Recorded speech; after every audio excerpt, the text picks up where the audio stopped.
दोस्तों, हमारे नबी पाक सल्लल्लाहु अलैहि वसल्लम की उम्र मुबारक जब 7 बरस थी तो एक दिन आपकी आंखों में शदीद दर्द होने लगा। नबी पाक सल्लल्लाहु अलैहि वसल्लम के दादा जान अब्दुल मुत्तलिब ने हमारे नबी पाक सल्लल्लाहु अलैहि वसल्लम का बहुत इलाज करवाया, लेकिन हमारे नबी पाक सल्लल्लाहु अलैहि वसल्लम की आंख मुबारक का दर्द में कोई खास फर्क नहीं पड़ा। नबी पाक सल्लल्लाहु अलैहि वसल्लम के दादा बड़े परेशान थे कि मैं हर जगह से अपने पोते का इलाज करवा चुका हूं, लेकिन उन्हें कोई आराम नहीं आ रहा। वो बहुत ही परेशान हालत में बैठे हुए थे कि किसी ने हजरत अब्दुल मुत्तलिब से पूछा कि ए मक्के के सरदार, अब बहुत परेशान लग रहे हैं। तो हजरत अब्दुल मुत्तलिब कहने लगे कि ए मेरे प्यारे दोस्त, मेरे पोते की आंखों में दर्द रहता है। मैंने हर जगह इलाज करवाया, लेकिन नबी पाक सल्लल्लाहु अलैहि वसल्लम की आंखों से दर्द नहीं जा रहा। तो वो शख्स कहने लगा कि ए मक्के के सरदार, फलां जगह एक तबीब है जो दवाई भी देता है और दम भी करता है। मक्के के बहुत सारे लोगों को वहां से शिफा मिली है। तो उस बंदे की बात सुनकर हजरत अब्दुल मुत्तलिब बहुत खुश हो गए। आपने उसी वक्त हमारे नबी पाक सल्लल्लाहु अलैहि वसल्लम को अपने हमरा लिया और उस तबीब की तरफ चल पड़े। और जब आप वहां पहुंचे तो उसका दरवाजा बंद था।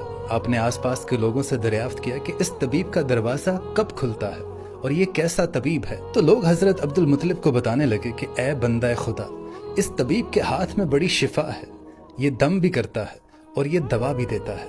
यहाँ पर कोई भी शिफा के बगैर नहीं जाता। तो हजरत अब्दुल मुत्तलिब पूछने लगे कि ये तबीब कहाँ है। तो लोगों ने कहा कि ये तबीब अपने घर के अंदर ही है। तो हजरत अब्दुल मुत्तलिब कहने लगे कि ये दरवाजा तो बंद है, मुझे बताओ कि ये दरवाजा कब कब खुलता है। तो लोगों ने कहा कि ये दरवाजा कई कई दिन तक बंद ही रहता है। ये बंदा अपनी मर्जी का मालिक है, जब इसका दिल करता है ये खोलता है और जब नहीं करता तो ये बंद रखता है। अब लोगों के मुंह से इतनी ही बात निकलनी थी कि शदीद जलजला आया। राहिब भागा भागा घर से बाहर आया कि जलजले की वजह से कहीं घर की छत उसके सर पे न गिर जाए। अब इसे अल्लाह की कुदरत कहिए कि जैसे ही वो राहिब, वो तबीब घर से बाहर आया, इस डर से कि कहीं ये घर की छत उसके सर पे गिर के उसे मार ही ना डाले, तो जलजला उसी वक्त थम गया। उस राहिब ने, उस तबीब ने हजरत अब्दुल मुत्तलिब को पहचान लिया। तो वो तबीब कहने लगा कि ए मक्के के सरदार, यहाँ कैसे आना हुआ। तो हजरत अब्दुल मुत्तलिब ने राहिब से कहा कि ए राहिब, मेरे पोते की आंखों में बहुत दर्द रहता है। मैं कई तबीबों से इलाज करवा चुका हूँ, लेकिन इसकी आंख में दर्द मुसलसल रहता है और मुझे किसी ने बताया है कि आप दम भी करते हैं और दवा भी देते हैं। अब ये पोते का इलाज आप कीजिए। अब वो तबीब नबी पाक सल्लल्लाहु अलैहि वसल्लम के चेहरे मुबारक पर नजर मारता है और काफी देर आपके नूरानी चेहरे का दीदार करता रहता है। और फिर राहिब एक कमरे में गया, गुस्ल किया, नए कपड़े पहने, खुशबू लगाई और आसमानी किताबों के कुछ सफ़ात पकड़कर अपने घर से बाहर आया। अब वो तबीब कभी आसमानी किताबों के वो सफ़ात को देखता और कभी वो नबी पाक सल्लल्लाहु अलैहि वसल्लम के नूरानी चेहरे को देखता। वो फिर उस किताब की तरफ देखता और वो फिर नबी पाक सल्लल्लाहु अलैहि वसल्लम का दीदार करता। और ये सिलसिला मुसलसल चलता रहा। कभी वो उन औराक को देखता, उन आसमानी किताबों की तरफ, और कभी वो नबी पाक सल्लल्लाहु अलैहि वसल्लम की दीद का नजारा करता। कभी वो आपकी जुल्फ मुबारक को देखता और कभी वो आपको सर से लेकर पांव तक देखता। और फिर वो तबीब अचानक नबी पाक सल्लल्लाहु अलैहि वसल्लम के कदमों में गिर कर ये कहने लगा कि ए मोहम्मद सल्लल्लाहु अलैहि वसल्लम, मैं गवाही देता हूँ कि आप सल्लल्लाहु अलैहि वसल्लम अल्लाह के पैगंबर हैं और आप अल्लाह ताला के सबसे प्यारे और सबसे लाडले रसूल हैं और क़यामत तक आपके बाद कोई नबी नहीं आएगा। अल्लाहु अकबर। हालांकि नबी पाक सल्लल्लाहु अलैहि वसल्लम ने अभी नबूवत का ऐलान नहीं किया था, उससे पहले ही वो तबीब आपके पैगंबर होने की गवाही दे रहा था। अब हजरत अब्दुल मुत्तलिब ये सारा माजरा देख रहे थे और वो दिल ही दिल में बहुत खुश हो रहे थे। फिर हजरत अब्दुल मुत्तलिब ने उस तबीब से कहा कि ए तबीब, जिस काम के लिए हम आपके पास आए हैं वो काम भी हमारा कर दीजिए। मेरे पोते की आंखों में बहुत दर्द रहती है, आप इसको दम भी कीजिए और इसके लिए दवा भी दीजिए। तो वो तबीब कहने लगा कि ए मक्के के सरदार, मैं इनका इलाज क्या करूं। तो अब्दुल मुत्तलिब कहने लगे कि मैं इसी काम के लिए तो आपके पास आया हूं। तो ये बात सुनकर वो उस तबीब की आंखों से आंसू जारी होने लगे और वो कहने लगा कि ए अब्दुल मुत्तलिब, आपने अभी अपने पोते मोहम्मद सल्लल्लाहु अलैहि वसल्लम को समझा ही नहीं है। ए अब्दुल मुत्तलिब, आप एक तबीब को एक मरीज के पास ले आए हैं।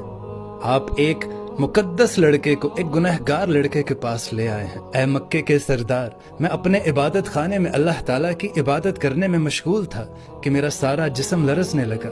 अगर मैं कमरे से बाहर ना आता तो कमरे की छत मुझ पर गिर जाती और मैं मर जाता। اے عبد المطلب، تیرا پوتا بڑی ہی عظمت والا ہے، اپنے پوتے کے چہرہ مبارک کی طرف ذرا ایک چٹکی بھر کے دیکھو تو صحیح کہ کس طرح یہ چمک دھمک رہا ہے، کتنا نور ہے اس کے چہرے پہ۔ اور وہ طبیب کہنے لگا کہ اے عبد المطلب، یہاں پر کچھ لوگ نورانی چہرے والے محمد صلی اللہ علیہ وآلہ وسلم کے دشمن ہیں، آپ اپنے پوتے کو گھر لے جائیے، ایسا نہ ہو کہ وہ لوگ آپ کو اور آپ کے پوتے کو کوئی نقصان پہنچا دیں۔ تو حضرت عبد المطلب اس طبیب سے کہنے لگے کہ میں جس کام کے لیے آپ کے پاس آیا تھا وہ کام تو بہرحال نہیں ہوا، لیکن آپ نے میری بڑی رہنمائی فرمائی، میں اس کے لیے آپ کا شکریہ ادا کرتا ہوں۔ اب حضرت عبد المطلب کا اتنا کہنا تھا کہ وہ طبیب مسکرانے لگا اور کہنے لگا کہ اے مکے کے سردار، ان کی آنکھوں کا علاج انہی کے پاس موجود ہے۔ تو حضرت عبد المطلب تھوڑے حیران ہوئے اور پوچھنے لگے کہ یہ آپ کیا کہہ رہے ہیں؟ تو طبیب نے کہا کہ اے مکے کے سردار، آپ اسی نورانی چہرے والے پوتے کا لعاب مبارک اس کی آنکھوں پر لگا دیجئے، انشاءاللہ تعالی اللہ کے فضل و کرم سے اس کو شفا ملے گی۔ بس اتنا سننا تھا کہ حضرت عبد المطلب نے جلدی سے آپ صلی اللہ علیہ وسلم کا لعاب مبارک ان کی آنکھوں پر لگایا، اور اتنا لگانا تھا کہ آپ صلی اللہ علیہ وآلہ وسلم کی آنکھوں کا درد ٹھیک ہو گیا، اور آپ صلی اللہ علیہ وآلہ وسلم کی آنکھیں ایسا محسوس ہو رہا تھا کہ انہیں کبھی درد ہی نہیں تھا۔ اور جب دادا نے اپنے پوتے کی آنکھوں کو سکون میں دیکھا تو حضرت عبد المطلب بڑے ہی حیران ہوئے، اور حضرت عبد المطلب نے راہب کا شکریہ ادا کیا۔ اور جب حضرت عبد المطلب چلنے لگے تو وہ راہب کہنے لگا کہ اے مکے کے سردار، میں آپ کا شکریہ ادا کرنا چاہتا ہوں کہ آپ نے سرور کائنات صلی اللہ علیہ وآلہ وسلم کو مجھ سے ملوایا۔ اب جب حضرت عبد المطلب جانے لگے تو انہوں نے آخر کار اس راہب سے پوچھ لیا کہ آپ کے ہاتھ میں بڑی شفا ہے، میں نے بہت سنا ہے، آپ ایسا کیا پڑھتے ہیں؟ تو وہ طبیب مسکرا کر کہنے لگا کہ جب بھی کوئی مریض میرے پاس آتا ہے تو میں اللہ تعالیٰ کی بارگاہ میں ہاتھ اٹھا کر یہ دعا کرتا ہوں کہ اے اللہ، تجھے تیرے محمد صلی اللہ علیہ وآلہ وسلم کا واسطہ اس مریض کو شفا عطا فرما۔ یہ الفاظ پڑھ کر میں اس مریض پر دم کر دیتا ہوں اور ساتھ میں اسے دوا بھی دیتا ہوں، اور اللہ کے فضل و کرم سے وہ مریض صحت یاب ہو جاتا ہے۔ سبحان اللہ۔ دوستو، اللہ تعالیٰ سے دعا ہے کہ نبی پاک صلی اللہ علیہ وآلہ وسلم کے صدقے تمام مریضوں کو اللہ پاک صحت یاب کرے، آمین۔